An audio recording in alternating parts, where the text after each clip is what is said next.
আজকের আলোচনার বিষয় হারাম দৃষ্টিপাতের ভয়াবহতা। হারাম দৃষ্টিপাতের ভয়াবহতা এই বিষয়ের উপরে আলোকপাত করবার চেষ্টা করব। ওমা তৌফিক ইল্লা বিল্লাহ, ইনশাআল্লাহ। সকলে বলে আল্লাহুম্মা আমিন সুম্মা আমিন। সম্মানিত ভাইরা আমার, এ বিষয়ে আল্লাহ পাক রব্বুল আলামিন কি বলছেন আমরা একটু দেখে আসি। আল্লাহ পাক রব্বুল আলামিন সূরা আলে ইমরানের 190 এবং 91 নম্বর আয়াতের মধ্যে ঘোষণা দিচ্ছেন, ইন্না ফি খালকিস সামাওয়াতি ওয়াল আরদ ওয়াখতিলাফিল লাইলি ওয়ান নাহারি লিআয়াতিন লিউলিল আলবাব। আল্লাহ তাআলা তার বান্দাদেরকে স্মরণ করিয়ে দিয়ে বলতেছেন যে, আমার বান্দারা, আমি আল্লাহ পাক রব্বুল আলামিন এই যে আসমান এবং জমিন সৃষ্টি করেছি, এই সৃষ্টিতে এবং রাত্রি ও দিবসের আগমন নির্গমনে জ্ঞানীদের জন্য নিদর্শন সমূহ রেখে দিয়েছি। সুবহানাল্লাহ। যারা জ্ঞানী তাদের জন্য খালি ওই আসমানের দিক তাকিয়ে দেখলাম, জমিনের দিকে দেখলাম, এতটুকুই নয়। তারা এই আসমান এবং জমিনের মধ্যে তাকানোর ফলে, দেখার ফলে তার ভিতরে হাজারো প্রশ্ন জাগে, তার ভিতরে হাজারো গবেষণার চিন্তা ভাবনার উদ্রেক হয়।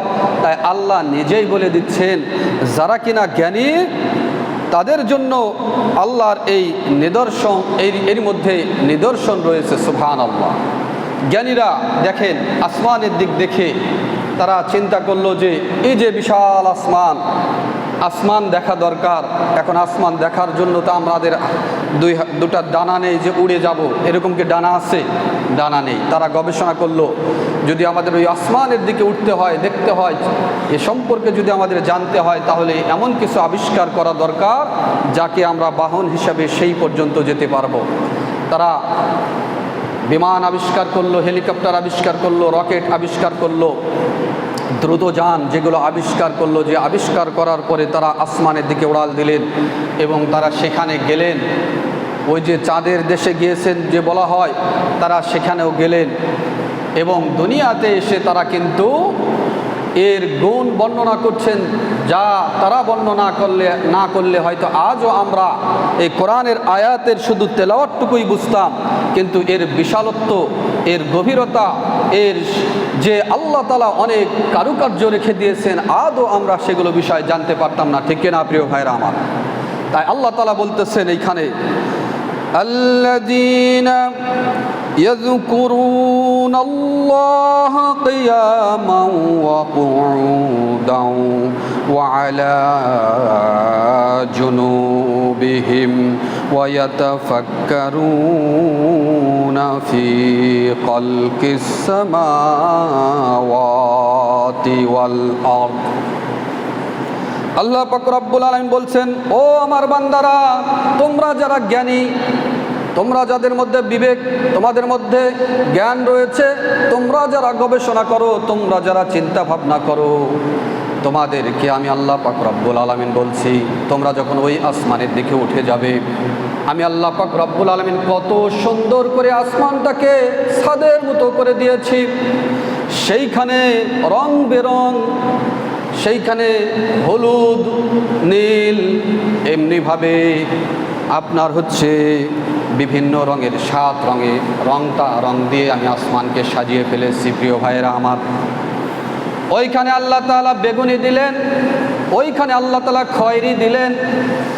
7 রঙে রাঙিয়ে আল্লাহ তাআলা আসমানটাকে এত সুন্দর করে সাজিয়ে দিলেন। কবিরা তাই ওই আসমানের দিকে তাকিয়ে অগণিত কবিতা লিখে ফেলেছেন আসমানকে নিয়ে। ঠিক কিনা? অগণিত কবিতা লিখে ফেলেছে আসমানকে নিয়ে।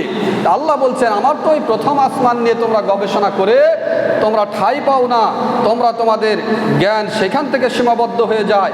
আমি আল্লাহ তাআলা একটা আসমান নয়, সামাওয়াত শব্দটি ব্যবহার করেছেন, বহু বচন ব্যবহার করেছেন। একটা নয়, দুইটা নয়, 7-8টি আসমান আমি আল্লাহ পাক রব্বুল আলামিন তৈরি করে রেখে দিয়েছি। সুবহানাল্লাহ। একটা দুইটা নয় প্রিয় ভাইরা আমার, আমরা এই প্রথম আসমান দেখে অবাক হয়ে যাচ্ছি। আল্লাহ বলছে এগুলো আসমান দেখো, গবেষণা করো, সেইখানে কিভাবে আমি চন্দ্রকে সেট করে দিয়েছি, এমনিভাবে দিনের বেলায় সূর্যকে আবার দিয়েছি যে সূর্য তোমাদেরকে আলোকিত করে। সেই সূর্যের আলো পেয়ে তোমরা দুনিয়াতে বিচরণ করো, পরিভ্রমণ করো, চলাফেরা করো, কাজকর্ম করো, বিভিন্ন কাজের মধ্যে নিজেদেরকে নিবদ্ধ রাখো। তোমরা ওই সূর্যের আলো পেয়ে নিজেদেরকে বড়াই করো, শক্তি করো। কিন্তু আমি যদি সূর্যের আলোটা কখনোই না দিতাম, পুরো পৃথিবী অন্ধকার হয়ে থাকতো, কখনোই তোমরা আলোর নিশানা পেতে না। দুনিয়ার যে এই যে আলোর যে একটা সুখ, আনন্দ, ভালো লাগা আছে, তা কখনোই অনুভব করতে পারতে না প্রিয় ভাইয়েরা। আল্লাহ পাক রব্বুল আলামিন বললেন শুধু তাই নয়, আসমানে যেমন আমি চন্দ্র সূর্য তারকারাজি সেট করে দিয়েছি, যারা বিজ্ঞানী, যারা গবেষক, যারা চিন্তা ভাবনা করে, আমি আল্লাহ পাক রব্বুল আলামিন তাদের জন্য একটা চিন্তার খোরাক তৈরি করে দিয়েছি। কোরআনুল কারীমের মধ্যে আল্লাহ বলছেন লাশ-শামসু ইয়ামবাগি লাহা আন তুদরিকাল কামারু ওয়ালাল লাইলু সাবিকুন নাহার ওয়া কুল্লুন ফি ফালাকি ইয়াসবাহুন। প্রবল জ্ঞানী হইবে যারা, আপন মনেতে বুঝিবে তারা, রাত্রি পারে না আগে যাইবার, দিনে স্থান করে অধিকার। চন্দ্র বাঁধে না সূর্যের গায়ে, সূর্য পারে না চন্দ্রকে ধরিতে। যার যা স্থান বহল রাখিয়া ভ্রমণ করেছে খোদাকে ডরিয়া। সুবহানাল্লাহ। কারো সাথে কেউ লাগে না। চন্দ্র বলে না আমি সূর্যকে ধরবো, সূর্য বলে না আমি চন্দ্রকে ধরবো। যার যে স্থান, তার সেই স্থানে, তার কক্ষে নিরাপদে তারা ভ্রমণ করছে, কেউ কারো সাথে ধাক্কা লাগে না। এই সুন্দর পরিবেশ, এই সুন্দর সিস্টেম কে তৈরি করে দিলেন প্রিয় ভাইরা আমার?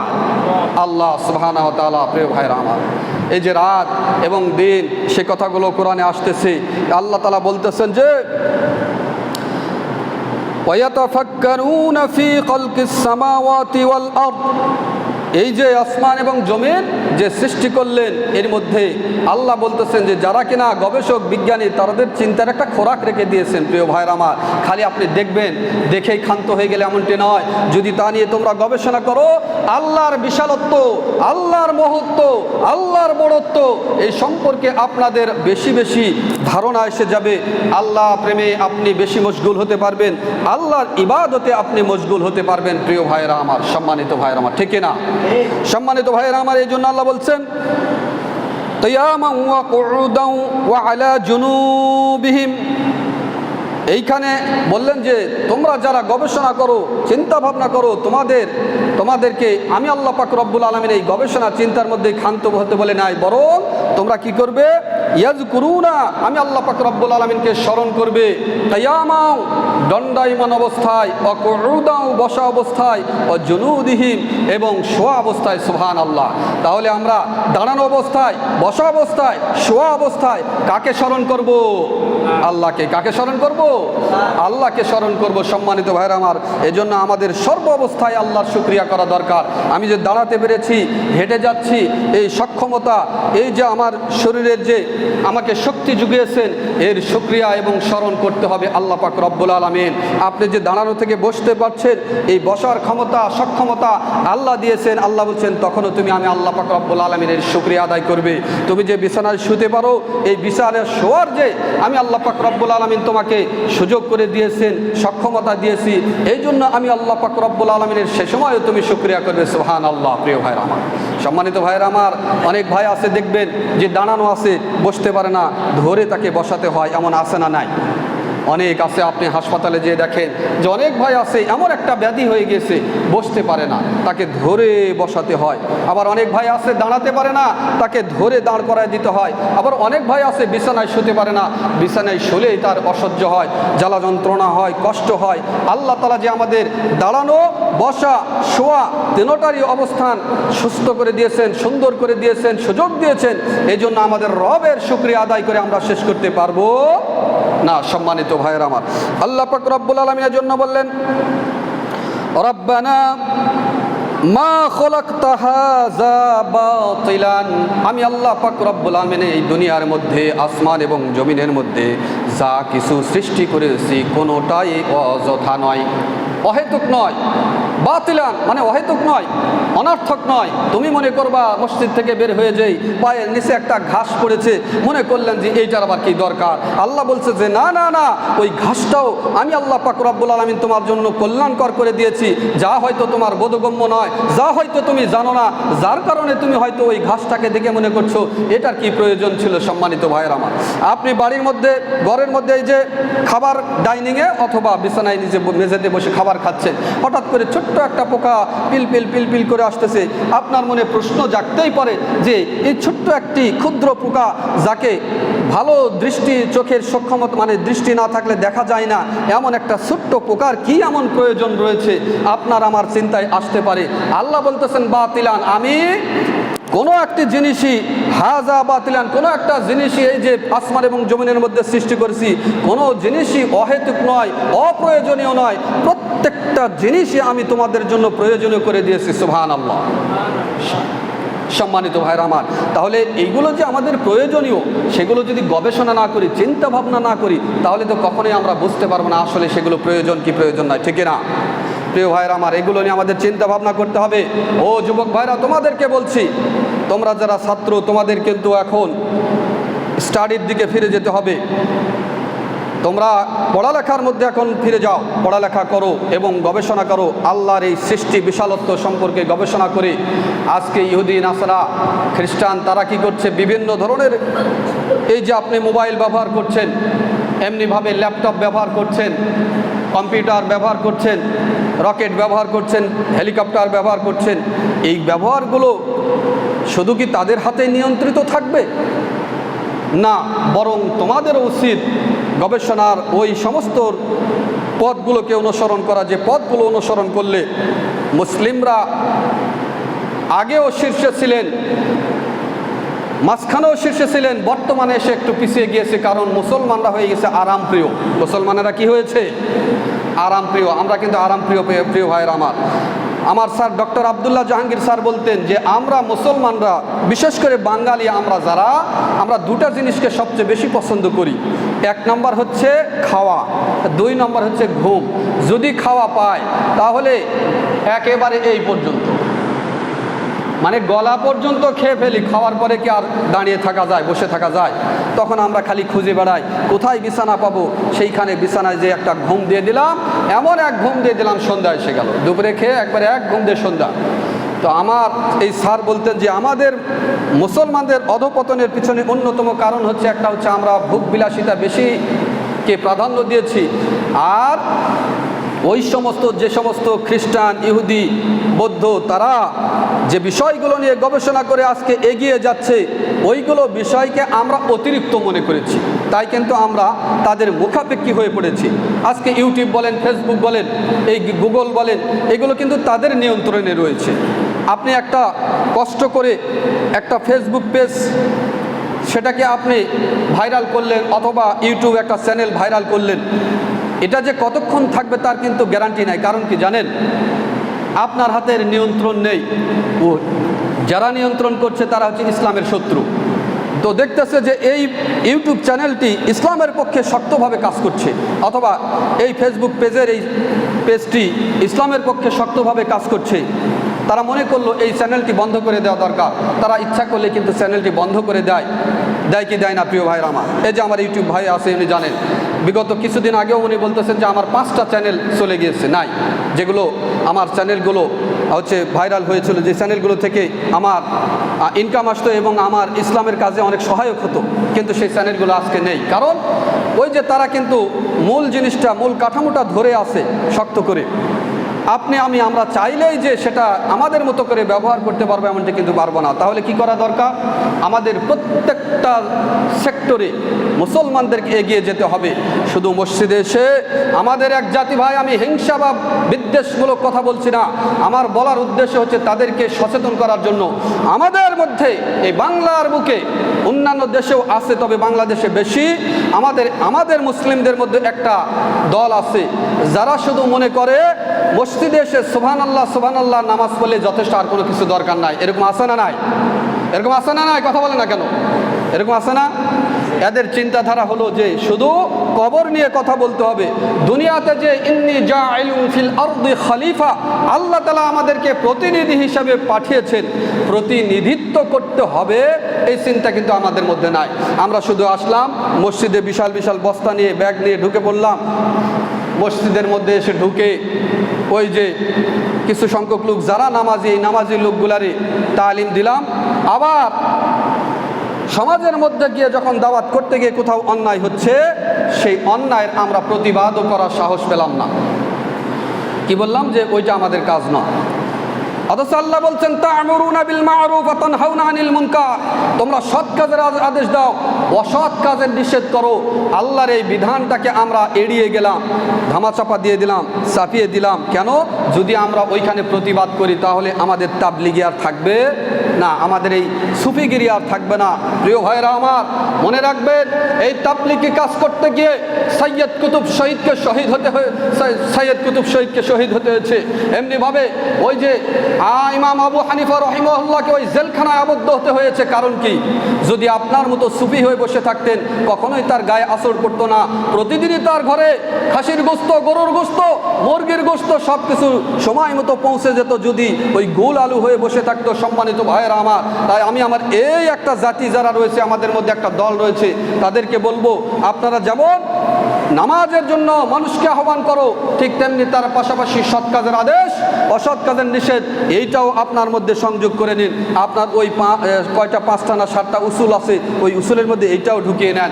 যদি আপনি এটা না করতে পারেন, অবশ্যই আপনাকে জবাবদিহি করতে হবে। সম্মানিত ভাইয়েরা আমার, প্রিয় ভাইয়েরা আমার,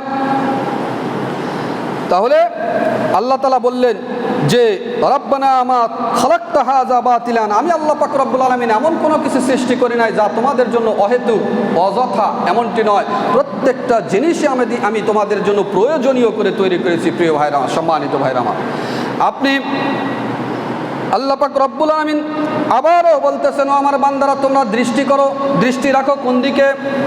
কুল সিরু ফিল আরদ ফানজুর কাইফা বাদাআল খালাক।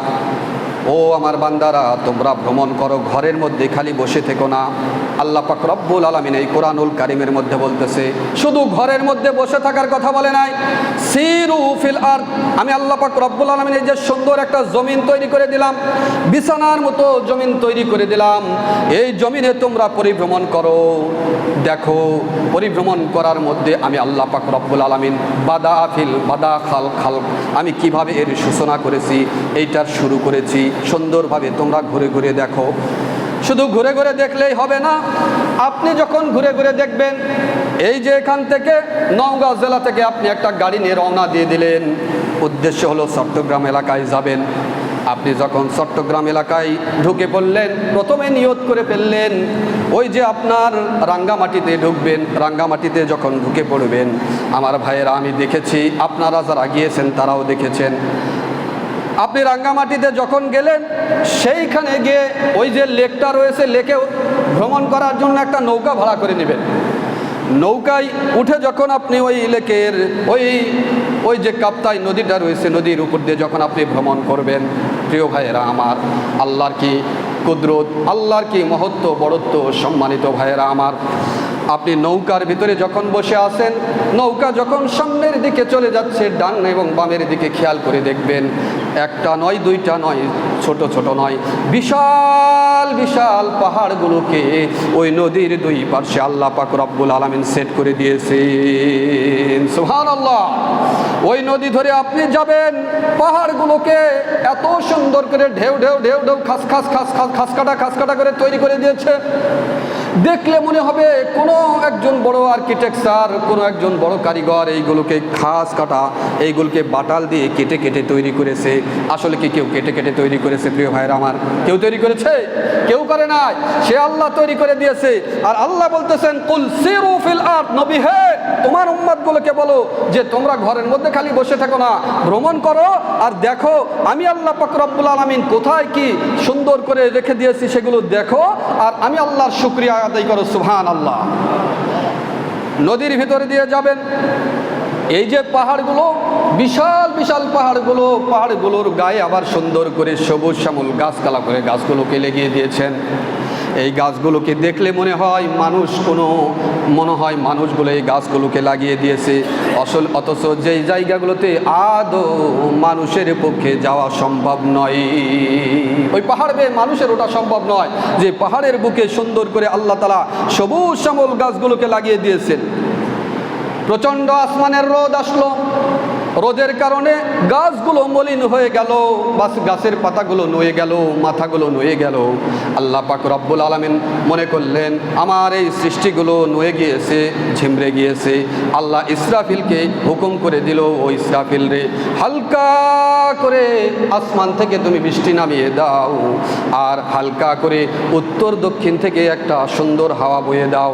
আমার আল্লাহ পাক রব্বুল আলামিন ইসরাফিলকে অর্ডার করার সাথে সাথে ইসরাফিল ওই পাহাড়ের পদদেশের গাছগুলোর উপরে যখন আসমান থেকে বৃষ্টিগুলো ঝরঝর ঝরঝর করে নামিয়ে দেন, ওই বৃষ্টিগুলোর কারণে গাছের পাতাগুলো, লতাগুলো, ডালগুলো আস্তে আস্তে তরুতাজা হয়ে যায়। আর ওই হালকা বাতাসের কারণে ডানে এবং বামে ঘুরে আর প্রশংসা করে বলে আলহামদুলিল্লাহি রাব্বিল আলামিন। সুবহানাল্লাহ।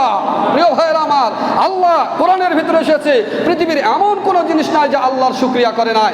কেবলমাত্র এই নাফরমান আমার এই বান্দাগুলো তারা যখন বড় হয়ে যায়, শক্তি সামর্থ্য হয়ে যায়, ক্ষমতা পেয়ে যায়, তখন আমাকে ভুলে যায়। এছাড়া পৃথিবীতে এমন কোনো জাতি নেই, এমন কোনো আমার সৃষ্টি নেই যে তারা আমার শুকরিয়া আদায় করে না।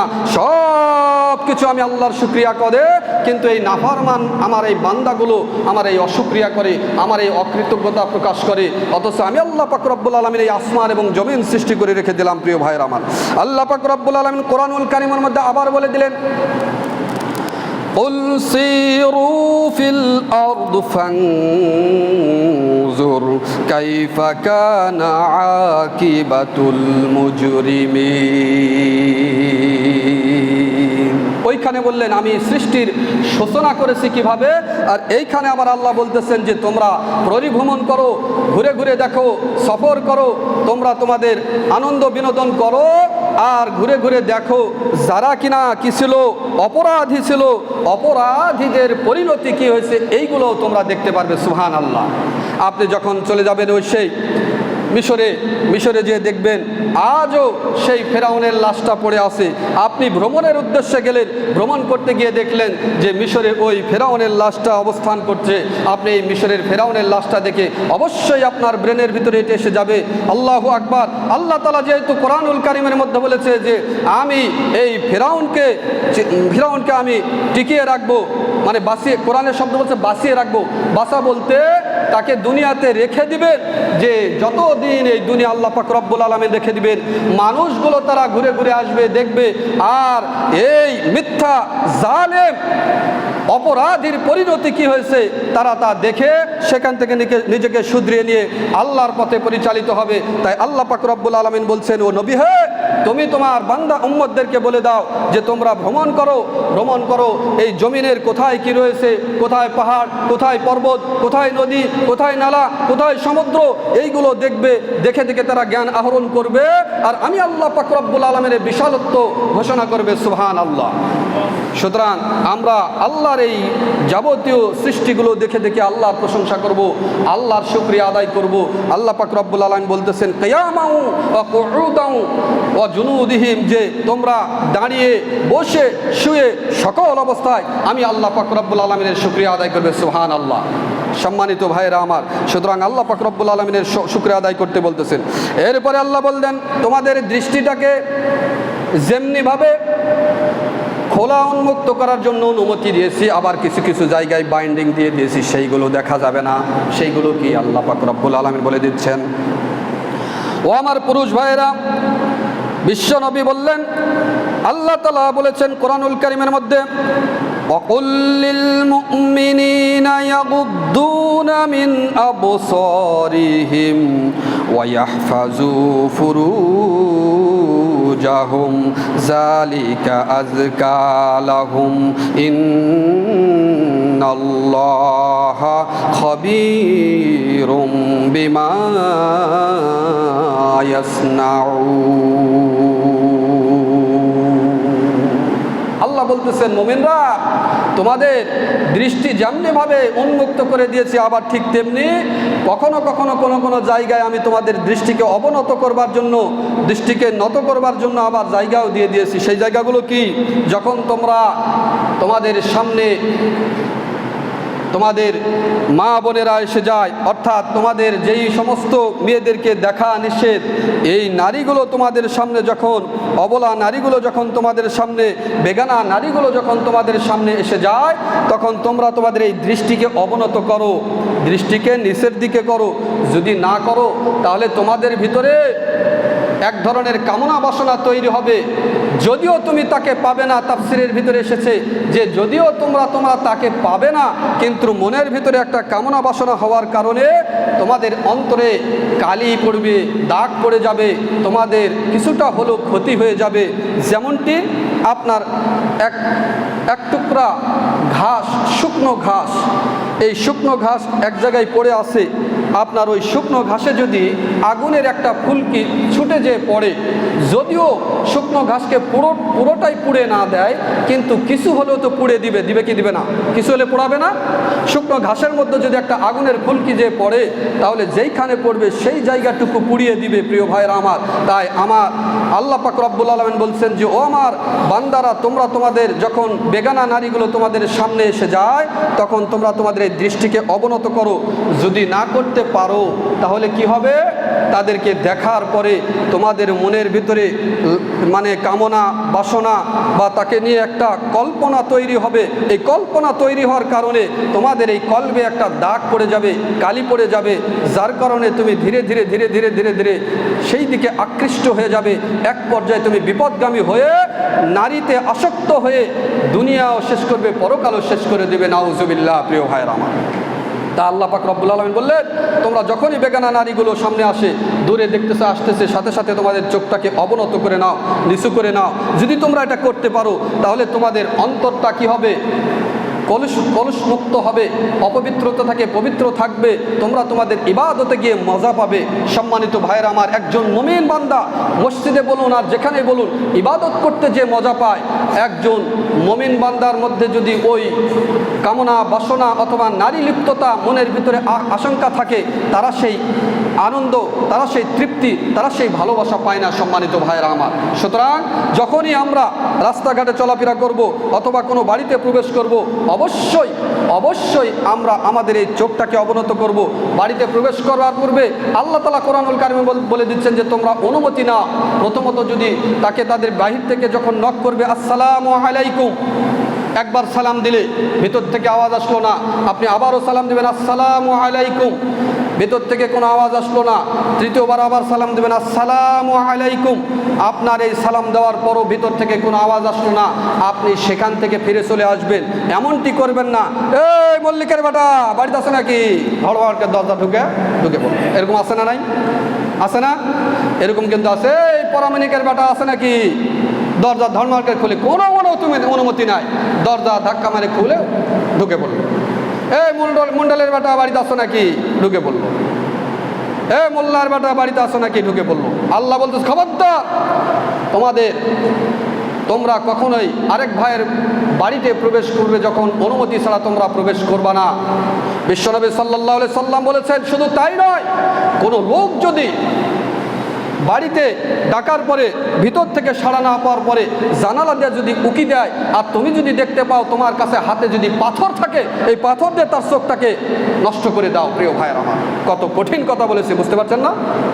কত কঠিন কথা বলেছে। আমাদের এই বদভ্যাসগুলো ছাড়তে হবে।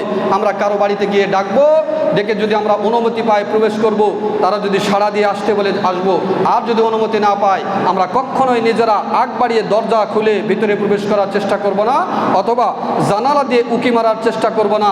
এমনটা যদি হয়, প্রথমত এই যে হুজুর সাহেব আজকে খুতবা দিয়ে দিয়েছে, আজকের মুসল্লি যারা আপনারা যারা শুনেছেন, তোমরা যারা শুনেছো, তোমরা এখান থেকে শিক্ষা নিলে যে কারো জানালা দিয়ে উকি মেরে কাউকে ডাক দেওয়া বা দেখা করা ইসলামে বৈধতা দেয় নাই, অনুমতি দেয় নাই। যদি এমনটি করে, তাহলে আজকে জানার পর থেকে এরপরে যদি এমনটি করে, তার শাস্তি হলো কি? তার শাস্তি কি? প্রিয় ভাইরা আমার, আল্লাহ রাসূল বলছেন তার চোখটায় পাথর মেরে নষ্ট করে দাও। তার চোখে পাথর মারো, মেরে চোখটা নষ্ট করে দাও। হতে পারে আপনার বোন, হতে পারে আপনার মা, হতে পারে আপনার স্ত্রী সেই ঘরে সাধারণ পোশাক পরে শুয়ে আছে অথবা ঘরের মধ্যে অবস্থান করছে। এই অবস্থায় যদি তাকে দেখে ফেলে, তাহলে বড় কেলেঙ্কারি হয়ে গেল না? বেইজ্জতি হলো না? এই জন্য আল্লাহ রাসূল বলছেন, খবরদার, তোমরা যতক্ষণ পর্যন্ত না ঘর থেকে অনুমতি পাও, ততক্ষণ পর্যন্ত বাড়ির ভিতরে তোমরা প্রবেশ করবা না। আল্লাহ পাক রব্বুল আলামিন শুধু পুরুষদেরকেই পর্দা করতে বললেন না, পাশাপাশি আবার নারীদেরকেও বললেন, وَقُلْ لِلْمُؤْمِنَاتِ يَغْضُضْنَ مِنْ أَبْصَارِهِنَّ وَيَحْفَظْنَ فُرُوجَهُنَّ وَلَا يُبْدِينَ زِينَتَهُنَّ। ও আমার বোনেরা, যেমনিভাবে পুরুষদেরকে পর্দা করতে বললেন, রাস্তাঘাটে তোমরা চোখটাকে অবনত রাখো, বেগানা নারীকে তোমরা দেখো না, ঠিক তেমনি তোমরা যারা নারী জাতি রয়েছো, নারীদেরকেও আমি আল্লাহ পাক রব্বুল আলামিন অর্ডার করে দিলাম, আদেশ করে দিলাম, তোমরাও যখন ঘরের থেকে বের হবে, তোমরা যখন বাড়ির বাইরে বের হবে, তখন তোমরা পর্দা করবে, সুন্দরভাবে নিজেদের শরীরটাকে ঢেকে নেবে, বুকের উপরে একটু ভারী কাপড় দিয়ে দিবে। আর যখন কোনো বেগানা পুরুষ এসে যায়, তার সামনে তোমরা চোখ তুলে দেখবা না, মাথাটাকে নিচু করে রাখবে। কিন্তু আজকের অবস্থা প্রিয় ভাইয়েরা আমার, গ্রামে কিছুটা হলেও সভ্যতা রয়েছে। আপনি চলে যান ঢাকাতে, অথবা এই যে রাজশাহীতে, অথবা আপনি ওই চট্টগ্রামে, আপনি যে দেখেন না কেন, আমি অবাক হয়ে যাই। 14 বছর, 15 বছর, 16 বছর, 17 বছর এমনিভাবে এই যে একেবারে কিশোরী নারীগুলোকে বাবা মা তারা সাথে করে নিয়ে যাচ্ছে, অথবা একা একা যাচ্ছে, গেঞ্জি গায়ে দিয়ে যায় কি যায় না প্রিয় ভাইয়েরা আমার, একেবারে গেঞ্জি গায়ে দিয়ে সেফ। আফসোস, পৃথিবীতে এমন কোনো আল্লাহ তাআলা যেহেতু এই কোরআনে আয়াত নাজিল করে দিয়েছে, কেন প্রিয় ভাইরা আমার, এটা কোনো শুধু সাধারণ মানুষের জন্য নয়, একটা আলেমের জন্য বিপজ্জনক। কারণ মানুষের যার জৈবিক চাহিদা রয়েছে, তার দৃষ্টি গেলে সে অবশ্যই তার ভিতরে লালসা, কামনা, বাসনা তৈরি হতে পারে কি পারে না? পারে না। এখন আপনি মনে করছেন যে না, হুজুর মানুষ, ওইটা সমস্যা নাই, হুজুরের জন্য বৈধ, এমনটি নাকি? সাধারণ মানুষ নাই, আপনার হচ্ছে ওরা দেখলে ক্ষতি হতে পারে, কিন্তু না, হুজুর দেখলে সমস্যা নাই, এমনটি নাকি? না প্রিয় ভাইয়ের আমার, আলেম হোক, ইমাম হোক, মুয়াজ্জিম হোক, সাধারণ মানুষ হোক, কোনো মানুষের জন্যই বৈধ নয় তাদের দিকে তাকানো। এখন আপনার ওইখানে ঢাকাতে গিয়ে এখন আপনি হুজুরগিরি তো আপনার থাকে না, কিভাবে থাকবে? রাস্তা আপনি ওই ফার্ম গেটে যাবেন, দেখবেন এত চাপাচাপি, এত ঠেলাঠেলি।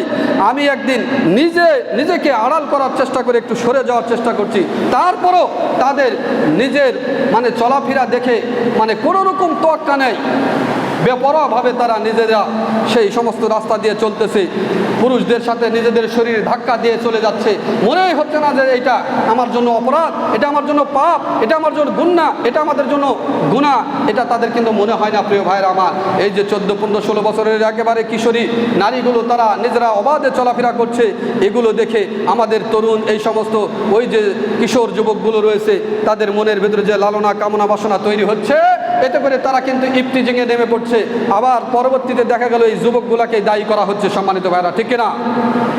শুধু আমাদের এই ছাত্র ভাইদেরকে দায়ী করলে হবে না, ছাত্রী বোনদেরকেও তাদেরকেও পর্দা করতে হবে। যেহেতু আল্লাহ পাক রব্বুল আলামিন বলছেন, ও আমার পুরুষরা তোমরা শুধু নয়, পাশাপাশি নারী তোমরা যারা, তোমরাও পর্দা করো, তোমাদেরকেও চক্ষু অবনত রাখো, তোমরা শালীন পোশাক ব্যবহার করো, যাতে করে ওই সমস্ত লোকগুলা তোমাদের দিকে লোলুপ দৃষ্টিতে, কামনার দৃষ্টিতে না তাকায়। সম্মানিত ভাইয়েরা আমার, আল্লাহ পাক রব্বুল আলামিন এরপরে বিশ্বনবী সাল্লাল্লাহু আলাইহি ওয়াসাল্লাম বলছেন, গজ্জুল বাসার ও কাফুল আযা ও রদ্দুস সালাম ও আমরুন বিল মা'রুফ ওয়া নাহয়ুন আনিল মুনকার। আল্লাহ তাআলা রাসূল বলতেছেন, ও আমার উম্মতেরা তোমরা ভালো করে শোনো, যখন তোমরা রাস্তায় দাঁড়িয়ে থাকবে অথবা বসে থাকবে, তোমাদের জন্য 5টি হক দিলাম। কয়টি হক? আজকে এটা মোটামুটি শিক্ষা নেবেন, আজকে আমরা এটা জানবো, এখান থেকে আমরা শিক্ষা নেব। আমরা যারা হয়তো রাস্তায় অবস্থান করার প্রয়োজন হয়েছে, কিছুক্ষণ দাঁড়িয়ে থাকার, হয়তো গাড়ির অপেক্ষায় দাঁড়িয়ে আছি অথবা আমি পাশে বসে আছি, আপনার আমার জন্য 5টি হক রয়েছে রাস্তার। 1 নম্বর হক কি? গজ্জুল বাসার, চোখটাকে অবনত রাখতে হবে, চোখটাকে নিচে রাখতে হবে। কারণ আপনি যখন রাস্তার পাশে থাকবেন, রাস্তা তো আপনার একার না বা আমার একার না, এই রাস্তা দিয়ে বেগানা নারীগুলো চলবে, তাদের দিকে আমরা দেখব না। 1 নম্বর রাস্তার হক। 2 নম্বর বললেন অকাফুল আযা, রাস্তার ভিতরে যদি কষ্ট দেয় কোনো বস্তু পড়ে থাকে, যেটা মানুষকে কষ্ট দেয়, এরকম কোনো কিছু যদি পড়ে থাকে, ওইটাকে আপনি আমি সরিয়ে ফেলে দিব। 2 নম্বর হক, রাস্তার হক। 3 নম্বর অরদ্দুস সালাম, মানুষকে দেখলে আমরা সালাম দিব, যারা আসবে তাদেরকে আমরা সালাম দিব। যদি আমি দাঁড়িয়ে থাকি তাহলে তাদেরকে সালাম দিব, আর যদি আমি বসে থাকি তারাই আমাদেরকে সালাম দিবে। সালামের আবার হুকুম রয়েছে। সম্মানিত ভাইরা আমার, এরপরে বললেন ও আমরুন বিল মা'রুফ, যদি অন্যায় কোনো অপকর্ম ওইখানে যদি লিপ্ত হয় বা অন্যায় কোনো কাজকর্ম হয়, তাহলে আমাকে ওইখানে অবশ্যই প্রতিবাদ করতে হবে। তাহলে 4 নম্বর কি পেলাম? সৎ কাজের আদেশ দিতে হবে। 5 নম্বর অন্নাহি আনিল মুনকার, অসৎ কাজের নিষেধ করতে হবে। যদি কোনো রকম খারাপ কাজ হয় ওইখানে প্রতিবাদ করতে হবে। তাহলে এই 5টি হক যদি আমরা আদায় করতে পারি তাহলে রাস্তার পাশে দাঁড়াবো। আর যদি এই 5টি হক আদায় করতে না পারি, রাসূল সাল্লাল্লাহু আলাইহি সাল্লাম বলছেন, তোমরা খবরদার রাস্তার পাশে বসা বা রাস্তার পাশে দাঁড়াবা না। যদি এই 5টি কাজ করতে পারো তাহলে তোমাদের অনুমতি দেওয়া হলো, আর যদি এই 5টি কাজ করতে না পারো তাহলে তোমাদের জন্য রাস্তার পাশে বসা বা দাঁড়ানোর কোনো অনুমতি নেই। 1 নম্বর হলো চোখটাকে কি করব? অবনত রাখবো। 2 নম্বর কি বলুন? কষ্টদায়ক বস্তু সরিয়ে ফেলবো। 3 নম্বর কি? সালাম দিব। 4 নম্বর কি? সৎ কাজের আদেশ দিব। 5 নম্বর কি? অসৎ কাজের নিষেধ করব। মনে থাকবে তো প্রিয় ভাইরা আমার? আল্লাহ পাক রব্বুল আলামিন আমাদের এই সংক্ষিপ্ত পরিসরে খুতবা থেকে বুঝে নিজেদের জীবন গঠন করবার তৌফিক দান করুন। আল্লাহুম্মা আমিন, আল্লাহুম্মা আমিন। আগামী জুমা পর্যন্ত আল্লাহ পাক রব্বুল আলামিন আপনাদের সুস্থ রাখুন, সুন্দর রাখুন, এই সেই কামনায় আজকের এই সংক্ষিপ্ত খুতবা এখানে শেষ করছি। সুবহানাকা আল্লাহুম্মা ওয়া বিহামদিকা আশহাদু আল্লা ইলাহা ইল্লা আনতা আস্তাগফিরুকা ওয়া আতুবু ইলাইক।